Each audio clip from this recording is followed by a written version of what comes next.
Selamat pagi teman-teman. Dalam kesempatan kali ini saya mau sharing materi mengenai bagaimana membangun sistem talent management atau career planning and talent development ya.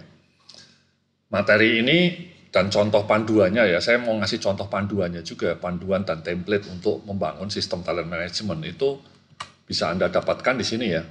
Jadi di dalam deskripsi video ini saya ngasih linknya ya. Anda bisa download materi PowerPoint ini dan juga template serta kebijakan, panduan kebijakan career path, career planning, talent management system itu pada website saya ini ya, dvdpelatihansdm.com/hrpremium. Dalam kesempatan kali ini saya juga nanti akan ngasih contoh ini ya, ngasih display. Saya akan menunjukkan panduan kebijakan career planning sama talent management ya. Jadi Anda bisa download di link pada deskripsi video ini ya, atau di ini ya, di alamat, jadi ini alamat DVD-nya, alamat website saya ya. Anda bisa berkunjung ke DVD pelatihansdm.com. Ya, kemudian Anda klik di sini, ya, HR Premium. Nah, di sini saya ngasih panduan banyak sekali ya, panduan kebijakan karir, bagaimana melakukan workload analysis, bagaimana menjalankan proses mapping gitu ya, dan lain-lain. Ya, Anda bisa download materi luar biasa ini ya di website saya. Websitenya ini alamatnya. Oke, mari kita kembali ke sini ya. Jadi saya mau membahas mengenai talent management system and career planning. Ya, ini nama saya teman-teman ya. Kalau ada yang belum kenal saya, nama saya Yudi Antareksa, saya seorang konsultan manajemen. Saya pernah sekolah S2 di Amerika di bagian HR. Saya banyak menulis buku dan terakhir ini ya, terakhir kalau Anda mau butuh trainer mengenai manajemen atau konsultan manajemen SDM, Anda bisa chat ke WA saya ya, nomornya itu sudah saya cantumkan ya, silakan ya, saya tunggu undangannya. Saya bisa jadi narasumber di pelatihan kantor Anda. Ya, jadi ini teman-teman ya, kalau Anda mau membangun talent development system itu ada 5 langkah ini ya. Jadi yang pertama mengidentifikasi posisi-posisi kunci di kantor Anda, apa saja posisi kuncinya, kemudian yang kedua yang paling rumit nih, mengidentifikasi pegawai Anda yang punya potensi talent tinggi gitu ya, atau potential talents ya. Jadi masuknya talent pool. Jadi nanti orang-orang yang punya potensi bagus itu masuk talent pool, menjadi calon suksesor gitu ya. Kemudian setelah punya banyak orang di talent pool, Anda bikin talent development intervention. Anda bikin pengembangannya, bikin program rotasi, program promosi, program pelatihan, program on the job training, program penugasan khusus gitu ya. Supaya talent-talent Anda itu, talent pool itu kemudian bisa Anda retain, tidak pindah ke perusahaan lain gitu ya. Karena Anda punya berbagai kebijakan yang membuat talent-talent itu loyal. Gitu ya teman-teman ya. Nah, mari kita bahas pertama-tama ya. Jadi yang pertama ketika Anda mengidentifikasi critical position itu ya sesuai bisnis utama perusahaan Anda ya. Jadi kalau bisnisnya misalnya rumah makan, posisi kuncinya ya chef. Kalau Anda kerja di PT Kereta Api misalnya, ya posisi kuncinya masinis atau bagian perawatan kereta api. Kalau Anda kerja di bagian manufacturing atau consumer good, ya biasanya posisi kuncinya itu orang-orang product development, orang-orang produksi, sama orang-orang sales marketing ya. Orang sales marketing di mana-mana selalu punya posisi kunci. Kalau Anda kerja di perusahaan program ya software ya, posisi kuncinya ya para programmernya. Kalau Anda kerja di lembaga pendidikan ya posisi kuncinya ya dosen atau staf pengajar. Kalau Anda kerja di rumah sakit, posisi kuncinya ya dokter atau perawat gitu ya. Gitu ya teman-teman ya, itu langkah pertama. Nah langkah keduanya setelah ketemu posisi kuncinya ini Anda harus mengidentifikasi potensial talent ya. Nah ini caranya dengan 3-5 langkah ini ya. Anda melacak data histori karir karyawan tersebut, jadi Anda simpan ya data histori karirnya ya, mulai dari dulu ya, sebelum kerja di perusahaan Anda juga Anda lacak perjalanan karirnya, sampai kemudian dia kerja di perusahaan Anda. Yang kemudian, yang kedua Anda lihat KPI-nya ya 3 tahun berturut-turut, bagaimana KPI-nya bagus atau tidak. Anda harus punya KPI ya, supaya bisa dilacak kinerja KPI 3 tahun dari orang ini bagus atau tidak. Kemudian yang ketiga, Anda melakukan assessment center ya, melakukan assessment kompetensi. Dan kemudian yang keempat mungkin melakukan interview ya, kompetensi based interview. Dan yang kelima, Anda melakukan evaluasi 360 derajat.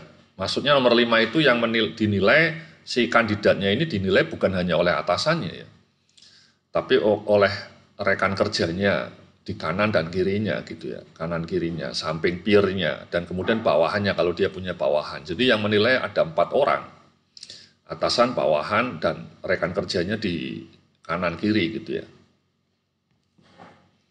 Nah dari 5 penilaian ini, kemudian Anda bisa mengkelompokkan orang ini masuk kotak mana ini ya. Ini namanya Matrix Talent Development 9 box. Ini terkenal ya.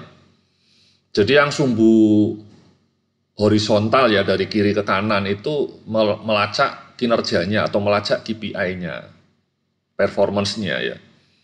Yang sumbu dari bawah ke atas melacak potensinya atau kompetensi levelnya. Nah idealnya orang-orang yang masuk talent pool itu yang masuk nomor 9. Ya kinerja KPI-nya bagus, potensinya juga bagus. Ya. Atau minimal 8, 6, 5 yang masuk kategori talent pool itu kalau bisa 9 prioritasnya, yang kedua mungkin 8. Ya, potensinya bagus. Atau 6 atau 5. Jadi hanya 4 kotak yang layak masuk talent pool.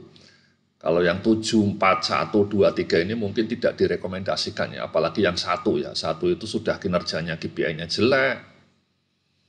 Kinerjanya jelek. Sikap kerjanya juga kurang bagus. Juga tidak punya kompetensi gitu ya.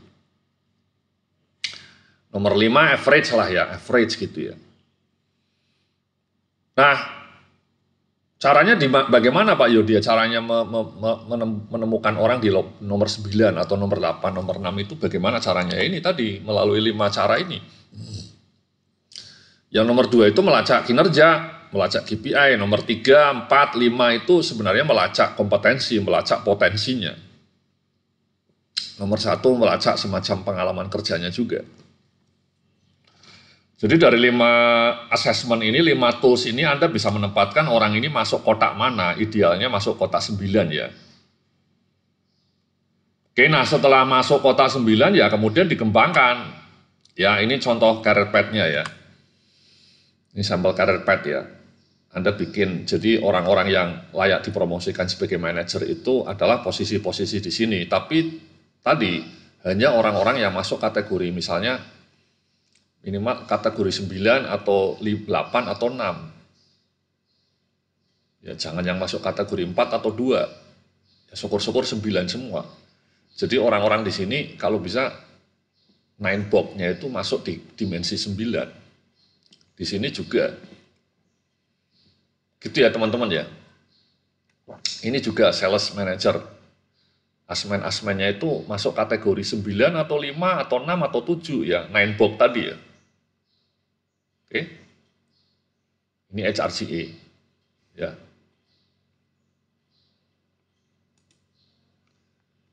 Ya, jadi seperti itu teman-teman ya. Jadi polanya seperti itu ya.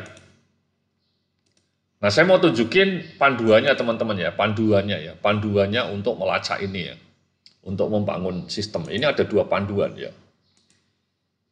Mungkin yang pertama panduan career planning ya. Jadi ini panduannya bisa Anda download sekali lagi ya. Bisa Anda download di tadi ya, di website saya tadi ya. Di website sini ya. Di sini ya, HR Premium ini ya. Atau tadi ya, linknya sudah saya kasih sekali lagi ya. Linknya juga ada di deskripsi ya.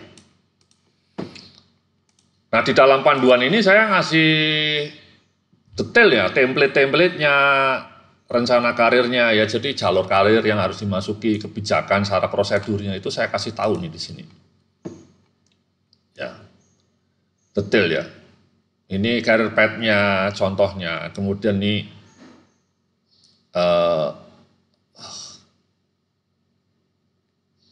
kemudian kebijakannya gitu ya. Misalnya seorang dapat dipromosikan kalau misalnya sesuai dengan sampel metriknya ya, jadi sesuai dengan matriks pola karirnya ya. Kemudian jika 2 tahun sudah memiliki KPI-nya di atas 95 misalnya gitu ya. Oke. Kemudian setelah di-assess kompetensinya, level kompetensinya tidak ada gap ya, gapnya 0. Melalui apa tadi? Melalui ini ya teman-teman ya. Ini ya, melalui assessment sampai ini kan dari sini ketahuan nih teman-teman. Dari yang warna merah ini ketahuan gap kompetensinya. Ketahuan kompetensinya sesuai dengan persyaratan enggak. Gitu ya teman-teman ya.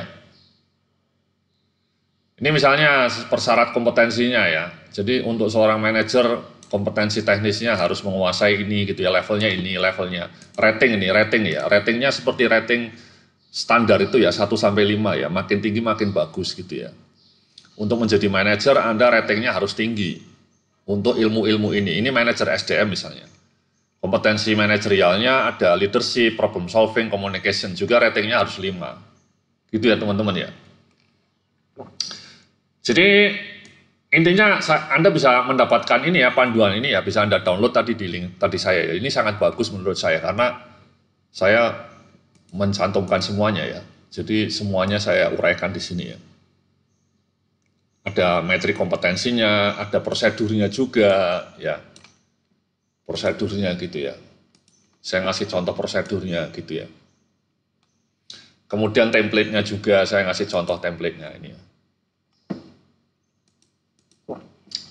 Ngasih contoh template-nya juga gitu ya teman-teman ya. Misalnya nih kita lihat ya contohnya ya.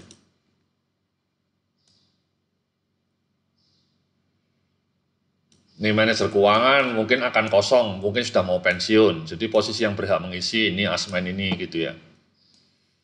Atau ini misalnya manajer asmen promosi mau resign gitu ya. Yang bisa mengisi posisinya staff-staff ini gitu ya, teman-teman ya. Oke. Kemudian ini, ya ini ada dari kandidatnya muncul ya, misalnya ini untuk posisi yang kosong asisten manajer promosi ya, deadline tanggal pengisiannya 20 Agustus. Ini kandidatnya ada Pak Andrea, Bu Indah, Bu Intan ya. Ini skor KPI-nya 2 tahun terakhir ya. Ini setelah di-assess yang kompetensinya gap ada 1 Andrea, yang Bu Indah sama Bu Intan kompetensinya gap, kompetensinya 0, jadi layak dipromosikan. Jadi yang layak dipromosikan jadi asisten manajer promosi hanya Indah sama Kintan. Pak Andrea belum memenuhi syarat. Karena KPI-nya juga kurang bagus, masih ada gap kompetensi. Indah KPI-nya sudah di atas 95, kompetensinya 0, gap-nya layak dipromosikan. Kintan juga, tapi ini nilai KPI-nya lebih tinggi si Intan ini. Jadi yang mungkin layak dipromosikan si Intan. Gitu ya teman-teman ya. Jadi kalau promosi itu pakai sistem kayak gini, jangan pakai like and dislike, jangan pakai perasaan gitu ya. Jangan pakai perasaan atasannya saja, kemauan bos, jangan. Anda lacak ininya, KPI-nya, bahkan kalau perlu 3 tahun. Anda lacak asesmen kompetensinya. Sekali lagi nih, asesmen ini dari mana Pak Yo? Dia di-assess tadi ya, melalui cara tadi ya. Melalui assessment center, melalui kompetensi based interview, melalui 360 degree evaluation gitu ya teman-teman ya.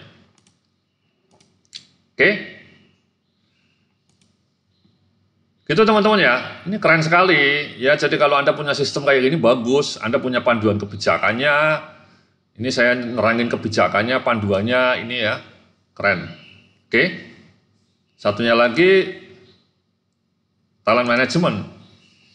Ya, dalam panduan ini saya nerangin apa pengertiannya, kriterianya masuk talent pool gimana gitu ya. Kriterianya menentukan posisi masuk sebagai talent pool itu apa saja. Kebijakannya, template Ini sama teman-teman,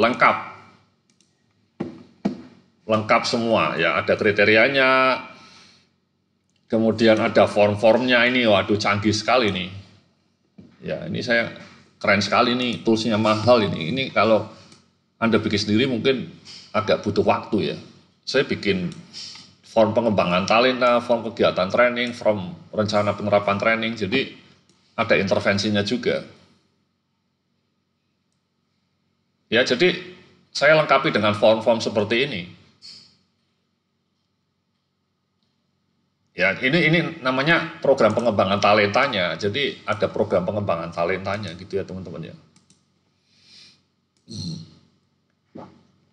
Oke, nah itu Anda bisa dapatkan semua ya. Di link tadi ya. Di link yang tadi saya sebutkan ya, silahkan Anda download di link ini ya. Atau tadi saya sebutkan di deskripsinya ya. Di dalam video ini juga ada deskripsi dan saya sebutkan linknya juga. Jadi itu ya teman-teman ya. Jadi kalau Anda mau bikin talent development atau career planning, Anda punya step-step seperti ini, Anda punya panduannya, Anda punya toolsnya, dan sudah saya sediakan semua dalam materi ini ya. Mudah-mudahan Anda bisa pakai, dan kemudian karyawan Anda semua bisa masuk kategori 9, amin ya. Atau paling tidak 8 atau 6 ya. Ini 9 box namanya ya. Ini bahasa terkenalnya 9 box ya. Matrix 9 kotak. Matrix Talent Development. Oke, mudah-mudahan apa yang saya sampaikan bermanfaat ya, baik di dunia maupun di akhirat ya. Terima kasih, salam sukses, penuh kemuliaan.